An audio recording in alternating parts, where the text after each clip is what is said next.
पाकिस्तान, चीन आणि अफगाणिस्तान या तिघांची एकत्रित बैठक होणार। काबूलमध्ये संयुक्त बैठकीचं आयोजन। व्यापार, राजनैतिक बाबी आणि सुरक्षा विषयक मुद्द्यांवर होणार चर्चा।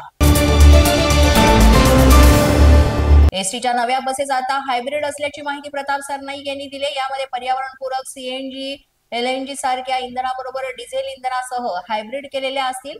डिझेलचा वापर केवळ आपत्कालीन परिस्थितीमध्येच केला जाणार अशी माहिती। पाकिस्तान विरुद्धची लष्करी कारवाई देशाच्या सुरक्षेसाठी आवश्यक असं म्हणत भारत सरकार आणि सशस्त्र दलांचे संघाकडून अभिनंदन। पाकिस्तानच्या लाहोरमध्ये पुन्हा एकदा शक्तिशाली स्फोट, औद्योगिक क्षेत्रामध्ये स्फोट झाल्याची माहिती।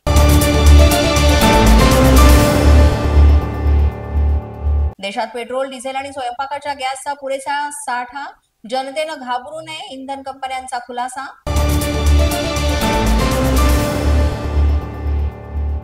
श्रीरामपूर पोलिसांनी कारवाई करत 2 किलो वजनाचा 1,29,000 रुपये किमतीचा गांजा केला जप्त। इतरही मुद्देमाल हस्तगत। शिर्डीतील साईबाबा मंदिर सुरक्षित करण्यात आली वाढ, हार, फुल्या आणि पाकिटांची देखील तपासणी।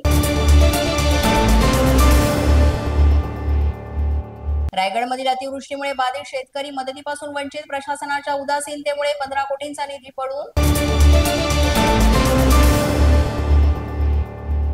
पाकिस्तान सुपर लीगचे उर्वरित सामने संयुक्त अरब अमिरात इथे खेळवण्याची पाकिस्तानची क्रिकेट मंडळाची जी विनंती आहे, ही विनंती अमिराती क्रिकेट मंडळ फेटाळण्याची शक्यता वर्तवण्यात येते। चिनाब नदीवरील बांधलेल्या सलाल धरणाचे 5 दरवाजे उघडल्यामुळे पाकची जलकोंडी करण्याचा भारताचा प्रयत्न। अशाच नवनवीन व्हिडिओसाठी पोलीस माझा न्यूजचं YouTube चॅनल सबस्क्राइब करा। तसंच आमचं फेसबुक, इंस्टाग्राम आणि ट्विटर अकाउंट फॉलो करा। अधिक माहितीसाठी आमच्या www.polismazhanews.com या वेबसाईटला भेट द्या। पाहत रहा पोलीस माझा न्यूज।